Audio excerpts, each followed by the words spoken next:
लगता है आप नाश्ता करके।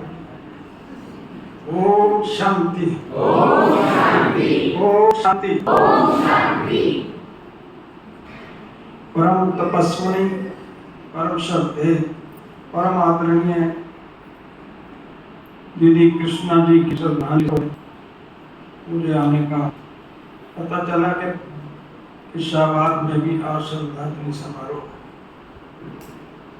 ये बहुत अच्छी बात है कि बहनों ने दीदी को इतना रिगार्ड दिया, देना भी चाहिए, क्योंकि उन्होंने अपना सारा जीवन ईश्वरीय सेवाओं में रखा।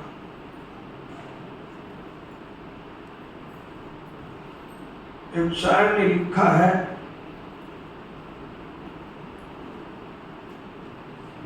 मौत क्या है आगे चली जाती है, जीवन क्या है ये समझा के चली जाती है। मृत्यु शब्द किसी को प्रिय नहीं है, परंतु इस अनचाही घटना से प्रत्येक आत्मा को गुजरना पड़ता है। कोई भी इस अबूझ पहेली का हल नहीं कर सकता है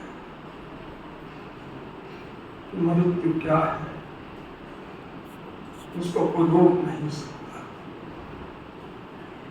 आत्मा अजर अमर अविनाशी है। शरीर लेने का नाम जन्म है, छोड़ने का नाम मृत्यु है। आत्मा के शाश्वत स्वरूप में स्थित होकर परमात्मा में बुद्धि का योग लगाना राजयोग कहलाता है। महर्षि अष्टावक्र ने राजा जनों को यही अनुभूति कराई थी जो बाबा हम बच्चों को आज करवा रहे हैं। अष्टावक्र के पिताजी का नाम कोहर था। अष्टावक्र जब गर्भ में था, कोहर ने कोई बात करी, उसने गर्भ से उसकी बात को काट दिया।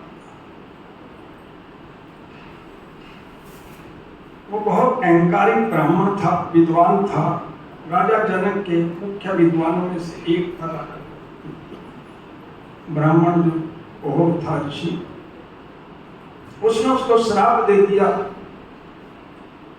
गर्भ में। जब वो पैदा हुआ तो 8 जगह से मुड़ा हुआ था, इसलिए उसे अष्टावक्र कहा। जब राजा जनक ने दरबार लगाया विद्वानों का और कहा कि मुझे अनुभूति कराई जाए, 1 सेकंड में। विद्वानों की सभा बहुत बड़ी थी, परंतु राजा किसी से भी संतुष्ट नहीं हो रहा था। इतने में अष्टावक्र ने प्रवेश किया।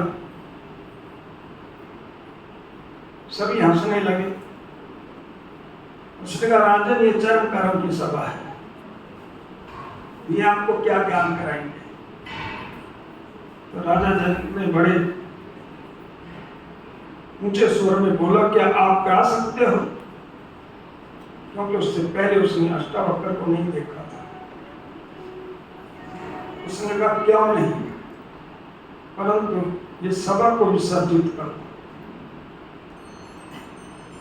राजा जनक को लगा कि इसमें कुछ है, ये ऐसे नहीं बोल रहा है। उसने विद्वानों की सभा को स्थगित कर दिया। तब अष्टावक्र ने राजा जनक को कहा कि आप सिंहासन से नीचे उतरिए और ताज एक तरफ रख दीजिए। और सिंहासन खुद जाकर अष्टावक्र बैठ गया, क्योंकि मैंने ज्ञान देना है, आपने लेना है। लेने वाला नीचे बैठता है, देने वाला ऊपर बैठता है। बड़ा अंदर से ये बात सही कर रहा है। तब उसने आत्मानुभूति कराई राजा। तो आत्मानुभूति ही मुख्य विषय है। इस संसार में रहते हुए हम इस अनुभव में रहें, तब हमें परमात्मा की याद समय आती रहेगी, करनी नहीं पड़ेगी और आत्मा सशक्त होती चली जाएगी। आत्मा पवित्र होती चली जाएगी। इसलिए गीता में कहा कि अर्जुन तू मुझे याद करना, सब पापों से मुक्त हो। आत्मा को पापों से मुक्त होने का केवल एक ही मेथड है, राजयोग। क्योंकि यह सृष्टि कर्म क्षेत्र है, इस पर हमें कर्मों का फल मिलता है। इतिहास गवाह है, भीष्म पितामह बाणों के सैया पर लेटा हुआ है, भगवान वासुदेव से कह रहा है कि मैंने कोई ऐसा पाप नहीं किया जो मुझे 100 तीर घायल कर रहे हैं। भगवान वासुदेव ने कहा कि भीष्म पितामह मेरा विधान गलत नहीं हो सकता। तब उसको एक जन्म दिखाया जो सर्पणी के 100 अंडे फोड़ रहा है तीरों से।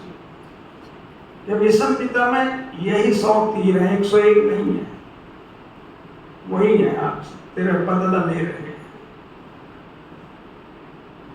हम जानते हैं कि पांडव भगवान के अंग संग रहे, परंतु 12 वर्ष का वनवास एक अज्ञातवश भोगना पड़ा था। इन कर्मों के फल थे। महाराज दशरथ ये सोचता था कि राम को राज देकर अगले दिन गुरु की शरण में चला जाऊंगा, परंतु भूल चुका था श्रवण कुमार के माँ बाप का श्राप परिणामित था। क्योंकि उसने श्रवण कुमार को तीर मारकर खत्म किया था। उन्हें सोचा था मैं हिरण को मार रहा हूँ, परंतु हिरण को नहीं, वो श्रवण कुमार को लग गया। तब उसके पेरेंट्स ने उसको श्रापित किया था कि तो भी बच्चे के वियोग में ही शरीर छोड़ेगा। वो बूढ़ा बूढ़ी शरीर छोड़ गए थे ये कहेगा। लास्ट डे ही रौला पड़ गया। श्री रामचंद्र को 14 वर्ष का वनवास और 10 को प्राण छोड़ने पड़े। कर्म गति है जो तारे नहीं करते। श्री रामचंद्र सीता माँ को 14 वर्ष का वनवास और सीता माँ को 1 साल रावण की जेल काटनी पड़ी, किन्हीं कर्मों के फल थे। जब इतने बड़े बड़े व्यक्तित्व नहीं बख्शे गए, क्या हम बख्शे जाएंगे? कर्म गति से कोई भी बख्शा नहीं जा सकता। इसलिए गीता में कहा कि अर्जुन कर्म की गति अति भूल्य है, इसको पहचान। परंतु जब तक मनुष्य के पास यौवन है, शक्ति है, तब तक उसकी समझ की आंख नहीं खुलती है। और जब खुलती है तब तक कुसंस्कार अपनी जड़ें जमा चुके होते हैं। बुढ़ापे का कुछ नहीं है, राम राम की बजाय भी लाम लाम मुख से निकलता है। इसके रण और तप जवानी के गाए गए, बुढ़ापे का कुछ नहीं है। तो आज मनुष्य आत्माएं जब सौदा बिक लेता है तब बोल लगाना शुरू करती है।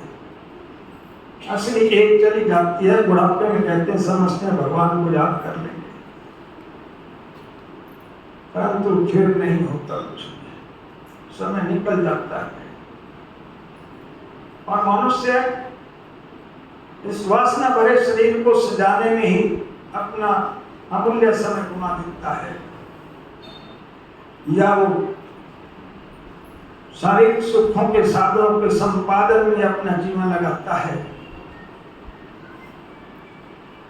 परंतु आज हम देख रहे हैं कि अनगढ़ मनुष्य कीट पतंगों की तरह पैदा हो रहे हैं, क्योंकि हर मनुष्य का मन विकृत हो चला है, कलुषित है। आज मनुष्य धन की ओर भागा है, ध्यान की ओर नहीं। हमारा अतीत हम ध्यान की तरफ जाते थे, धन की तरफ अपनी बात को सोने की चिड़िया पहले ही था।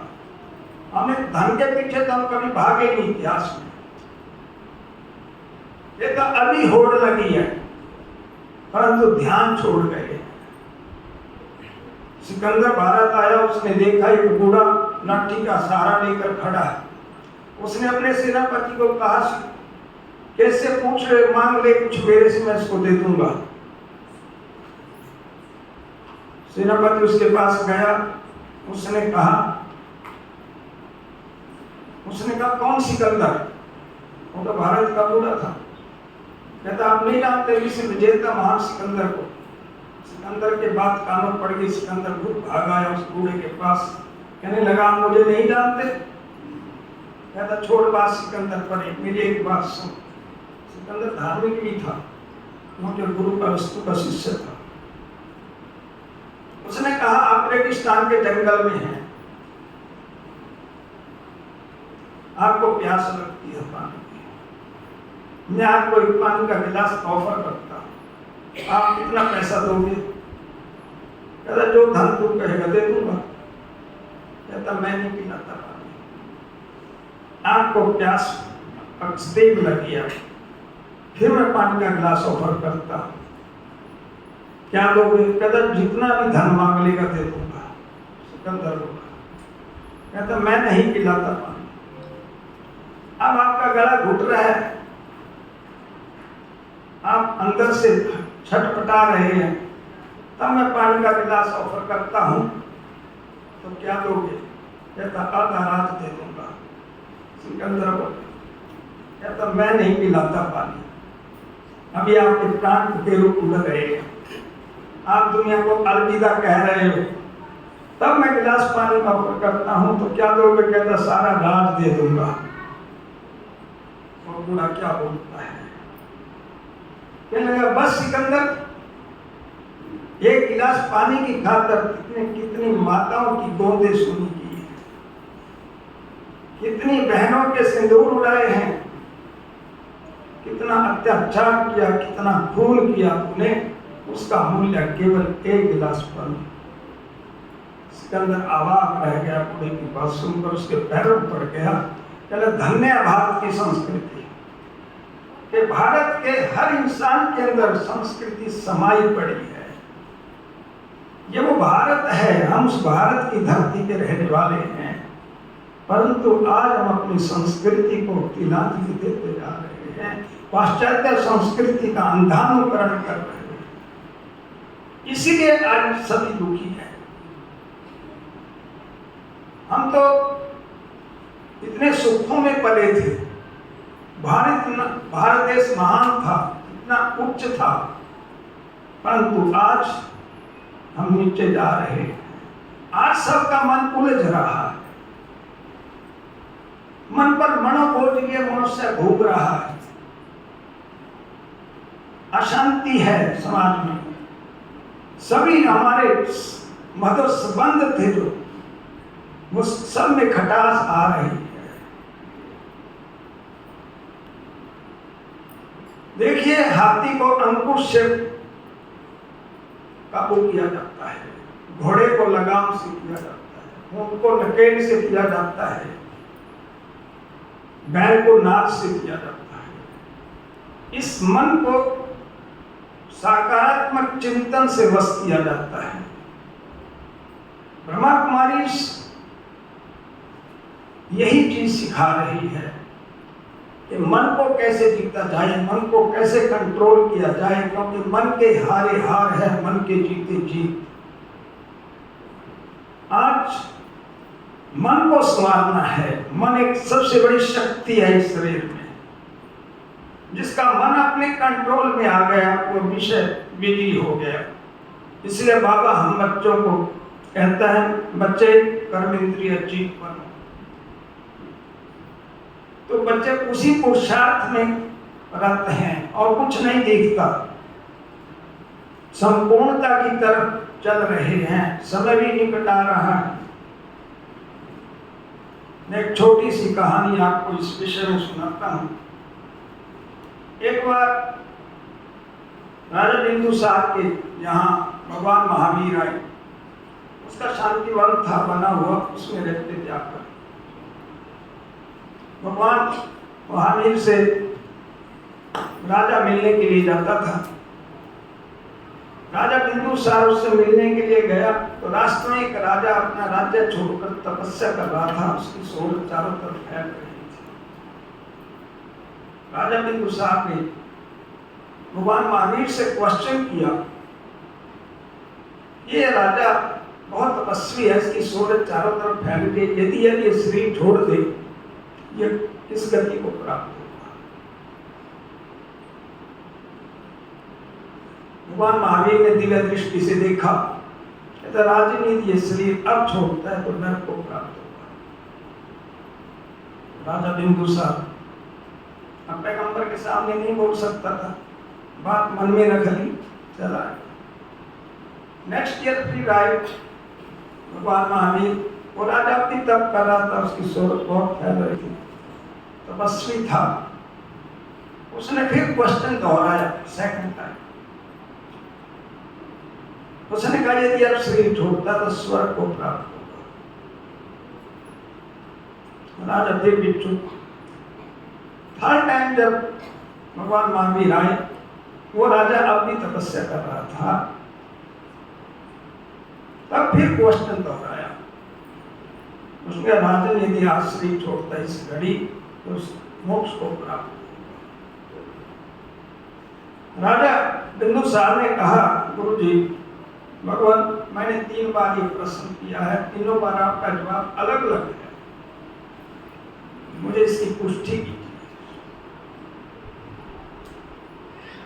तब भगवान महावीर ने कहा, जब फर्स्ट टाइम आपने क्वेश्चन किया था, ये राजा जो है अपना राज अपने लड़के को देकर आया है और नजदीक के राजा ने उस पर अटैक किया हुआ था, इसका लड़का हार रहा था। उस समय इसका ये दिव्य दृष्टि है, इसके पास तपस्वी है, इसने देख लिया कि मेरा लड़का हार रहा है। तब इसके मुख से निकला, यदि आज न होता इस राजा को कब का मार गिराता,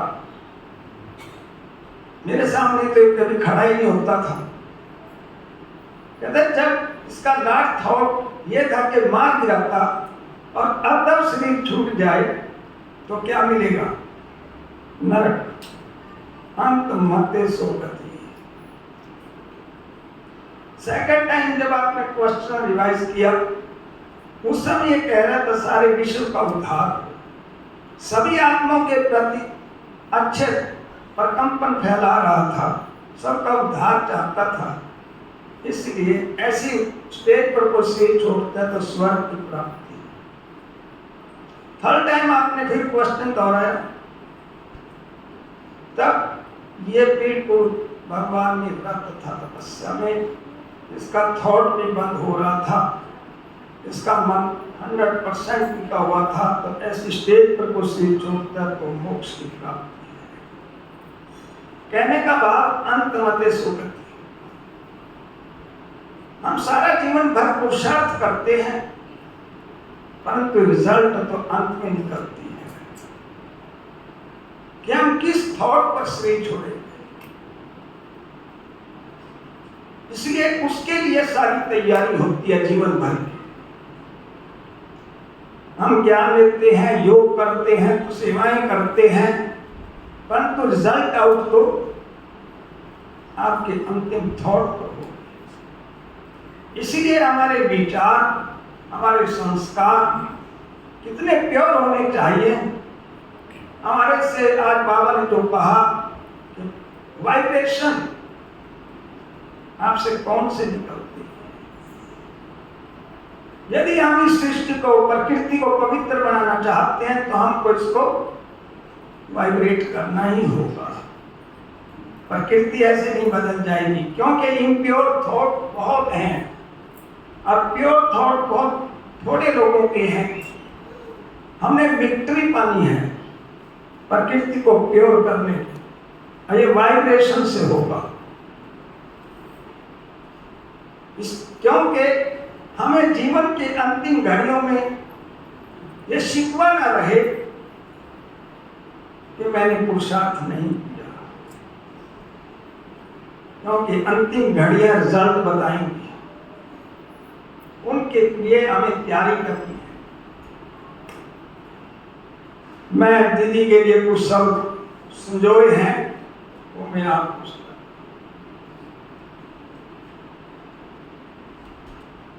पलकों से पलकें मिली नींद मिठी आ गई, पलकों से पलकें मिली नींद मिठी आ गई, ये थी क्या मौत जिससे जीवन पर डरते रहे। मैं श्रीनगर गढ़वाल में था, पता चला कि आदरणीय कृष्णा दीदी जी हमारे बीच से चली गई। मैं अम्बाला कैंट क्रिया पर नहीं पहुंच सका क्योंकि हमारे यहाँ बहुत बड़ा प्रोग्राम था एक, उसके कारण मैं बहुत व्यस्त था। मुझे पता चला कि 26 मई को शाहबाद में श्रद्धांजलि सभा आयोजित की जा रही है। निधि बहन ने मेरे को बताया तो मैंने कहा मैं अवश्य आऊँगा क्योंकि कार्यक्रम अब हो चुका था। दीदी जी ने कई स्थानों पर सेवा करते जीवन का अधिकांश समय अम्बाला सर्कल को दिया और इस क्षेत्र में खूब सेवाएं की। जब एनजी अम्बाला कैंट आए तब सेवाएं बीज रूप में थी क्योंकि मैं अम्बाला कैंट में 68-69 में क्लास करता था। उस समय ध्यानी दादी जी थे हमारे पास और दूसरा राधे बहन जी थे। तो दीदी जी मैं फिर चंडीगढ़ चला गया था, बाद में आए थे। आज वो वृक्ष का रूप लिए हुए हैं, यह दीदी जी की पालना तथा उनकी सेवाओं के प्रति सोच का ही परिणाम है। आज सब कुछ ठीक दिखाई पड़ रहा है, परंतु इस बगीचे का माली हमको दिखाई नहीं पड़ रहा है। बगीचा तो उसका लगा हुआ है, सहमी आंखें उनको नहीं देख पा रही हैं जिन्होंने इस बगीचे को सींच कर सुरभय बनाया था। आज उनके बिना कुछ सूना सूना सा नजर आ रहा है। शायर ने लिखा है, तेरा चेहरा कितना रूहानी लगता था, तेरा चेहरा कितना रूहानी लगता था, तेरे आगे चांद भी फीका पड़ता था, तेरे आगे चांद भी फीका पड़ता था। अजीब थी तेरी महबूब सूरत, अजीब थी तेरी महबूब सूरत, नजर से गिर जाते थे सभी खूबसूरत, नजर से गिर जाते थे तक सभी खूबसूरत। इरादों की धनी सदैव उत्साह से लबरेज बड़ों का सम्मान करने वाली देवी कृष्णा जी एक ऐसी शख्सियत थी जिसका मिलने वाले पर प्रभाव पड़ता था। उनका चुंबकीय व्यक्तित्व सभी को अपनी ओर आकर्षित करता था। कहते हैं सदा की इत्र नहीं महका करते, कभी कभी शख्सियत भी खुशबू दे जाती है। दीदी जी हमेशा जब भी किसी से मिलते तो सदैव हर्षित मुक्त तथा उत्साहित शब्दों से मिलते थे, इसलिए वह जन जन के मन में बस चुकी थी। आज दीदी जी हमारे बीच में नहीं है, परंतु उनकी स्मृतियां रह रह कर मन में आती रही। शायर ने ठीक ही लिखा है, अलविदा कहकर जब कोई दूर होता है, अलविदा कहकर जब कोई दूर होता है, आंखें देखती हैं पर दिल मजबूर होता है। बस यूं ही उम्मीद दिलाते हैं जमाने वाले, बस यूं ही उम्मीद दिलाते हैं जमाने वाले, कब लौट कर आते हैं छोड़ कर जाने वाले, कब लौट कर आते हैं छोड़ कर जाने वाले। आज हमारा सर्कल के भाई बहनें तो उनके विदा होने पर थोड़े उदास हैं, परंतु जो भाई बहनें पंजाब जो उन्हें जानते हैं उनके चेहरे पर इस घटना से उदासी है, परंतु ड्रामा की भावी समझकर दिल को समझा रहे हैं, क्योंकि हम सभी जानते हैं कि ड्रामा को कोई बदल नहीं सकता, फिर भी अपने को समझाने के लिए यही गुनगुना रहे हैं। बहुत उदास है हर कोई शख्स तेरे जाने से, बहुत उदास है हर कोई शख्स तेरे जाने से, हो सके तो लौट के आजा किसी बहाने से। तुम लाख बार ना चाहो पर एक बार तो देख लें, ये विचार है सभी का तेरे विदा हो जाने से, ये विचार है सभी का तेरे विदा हो जाने से। हमें मालूम है कि आप वतन में बाबा की गोद का आनंद ले रहे होंगे, बाबा की मीठी मीठी दृष्टि पाकर के निहाल हो रहे होंगे, अपनी आत्मा की जन्मांतर की प्यास बुझा रहे होंगे। आपको तो शायद हमारी याद भी ना आ रही होगी, क्योंकि आपको तो वतन में फुर्सत नहीं होगी। बाबा आपसे वतन से सेवा ले रहे होंगे, आप विश्व सेवा में बहुत व्यस्त होंगे, फिर भी हमारी आखिरी इच्छा है, आखिरी अलविदा कहते हैं दीदी जी, आपको हो सके स्वीकार कर लेना। आखिरी अलविदा कहते हैं दीदी जी, आपको हो सके स्वीकार कर लेना, जब भी वक्त मिले आपको वतन में, जब भी वक्त मिले आपको वतन में, हमें दिल से याद कर लेना, हमें दिल से याद कर लेना। हमारी स्नेह भरी यादें आपको वतन में पहुंचती रहेंगी, हमारे सच्चे दिल की आवाज आपको हमारे सच्चे स्नेह का इजहार कराती रहेगी। आप वतन में हमें भी अवश्य याद करते रहेंगे। यह स्नेह का सिलसिला तो दीदी चलता ही रहेगा।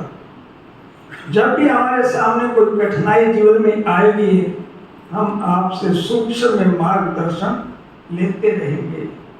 आप दूर जाकर हमें भूल मत जाना। शायर ने ठीक ही कहा है, काश दिल की आवाज का इतना असर हो जाए, काश दिल की आवाज का इतना असर हो जाए, हम दीदी जी आपको याद करें और आपको वतन में खबर हो जाए, आपको वतन में खबर हो जाए। आपके स्नेह भरी दृष्टि, आपका प्यार हमेशा संगम युग की आपकी याद दिलाता रहेगा। आपकी सेवा तथा आपका कर्मयोगी जीवन सभी के लिए प्रेरणा स्रोत बना रहेगा। आपकी यादें हमारे मन में सदा बसी रहेंगी। आपका व्यक्तित्व ब्राह्मण कुल के दिलों में पर अमिट छाप छोड़ गया है। कवि ने ठीक ही लिखा है, दिल में प्यार की लकीर छोड़ जाएंगे, दिल में प्यार की लकीर छोड़ जाएंगे, आंखों में यादों की नमी छोड़ जाएंगे। ढूंढते फिरेंगे संगम युग पर, ढूंढते फिरेंगे संगम युग पर, ब्राह्मण कुल के लिए ऐसी कहानी छोड़ जाएंगे, ब्राह्मण कुल के लिए ऐसी कहानी छोड़ जाएंगे। ओम शांति।